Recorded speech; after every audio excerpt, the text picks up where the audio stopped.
Salut la famille en Christ, j'espère que vous allez très bien. J'espère que je n'interviens pas en retard parce que la journée des pères est déjà passée. Mais j'espère que les hommes comme nous et les pères responsables ont passé du temps dans la réflexion. Parce que la question que Dieu a posée hier à Adam est la même question qu'il nous pose aujourd'hui. Homme, il a demandé à Adam, Adam, où es-tu? Il te demande aujourd'hui, Père, où es-tu? Parce que nous sommes dans une régénération aujourd'hui où est-ce que les pères ont complètement abandonné leurs responsabilités et ils pensent les avoir laissées à leurs femmes. Je viens t'informer ce soir qu'il n'y a que deux rois dans une maison.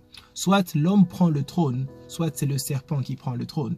Parce que la femme avait entendu le serpent et l'homme s'est soumis à la volonté du serpent. Donc le serpent est en train de dominer ta maison et de dominer ta famille. C'est comme ça que tu es incapable de garder tes enfants même protégés. Alors ce soir, le ciel vient te rappeler qu'il y a une très grande responsabilité qui est déposée sur toi. Je crois fortement dans mon esprit que lorsque le serpent avait parlé à Ève, si Adam n'avait jamais bouffé le fruit, le péché ne serait pas consommé. Le péché n'a été consommé que lorsque la tête est tombée. C'est-à-dire que le diable utilise les mêmes méthodes. Pour régler et détruire une famille, il faut que l'homme tombe. Alors j'invite les hommes à avoir un très grand sens de ce discernement, de ne jamais écouter la voix du diable dans leur famille. Dieu est allé plus loin dans le livre de Lévitique pour dire que même si ma femme a fait une alliance qui était hors de ma connaissance, dès que l'homme connaît cette alliance, il a le pouvoir de canceller. C'est-à-dire que Dieu t'a donné la capacité ultime d'arrêter les alliances qui peuvent détruire la stabilité de ton mariage en tant qu'homme, par ta parole et de par ta prière. Rappelons-nous même de l'attitude de Ève dans le jardin et de Adam qui a commencé à accuser sa femme. Quelle honte! Je vais te rappeler aujourd'hui que lorsque Adam disait que c'était Ève et disait à Dieu que c'est la femme que tu m'as donnée, il est en train de blâmer Dieu.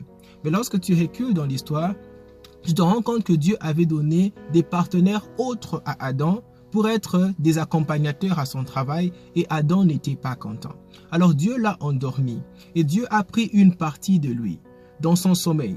Dieu a pris une réflexion de sa pensée et qui a présenté devant lui et Adam a dit « c'est ce que je veux ». En d'autres termes, lorsque la femme est sortie de l'homme, c'est une image de l'homme lui-même. C'est comme ça que la logique te dit que 1 plus 1 égale 2, mais la Bible te dit que 1 plus 1 égale 1 parce que la femme est la pensée de l'homme.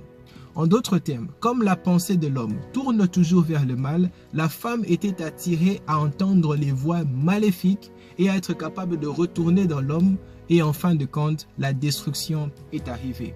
Le Saint-Esprit, lorsqu'il entre dans la vie d'un homme, on dit en anglais « it held your thoughts captive », c'est-à-dire que ça arrête tes pensées qui sont négatives. C'est-à-dire le travail du Saint-Esprit, c'est d'être capable de discerner les pensées qui entrent dans ton esprit et t'empêcher d'agir sur les mauvaises pensées. Je vais maintenant te donner la bonne nouvelle. Lorsque tes parents te voyaient grandir, tu étais un homme, ils se posaient toujours la question, parce qu'il y a une partie vulnérable que l'homme, que des hommes que les parents ne connaissent pas et qui ne comprendront qu'avec les années. Ils te regardaient, ils te trouvaient très masculin, mais ils se posaient toujours la question, quelle est sa vulnérabilité? Un jour, tu t'embarques à la maison avec une femme de tes côtés pour dire, maman, papa, je veux me marier, je suis prêt et voilà ma femme.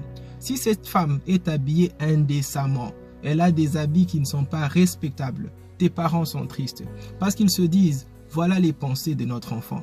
Parce que les pensées de notre enfant, lorsqu'il entrera dans un mariage avec une femme qui ne sait pas se tenir, qui s'habille comme une prostituée, le rendra malheureux. Et lorsqu'il deviendra malheureux, il ne peut pas blâmer Dieu. Il doit se blâmer lui-même parce qu'il a pris cette décision. Alors il est très important aujourd'hui aux hommes de travailler sur leurs responsabilités et de savoir être accountable des décisions que nous prenons.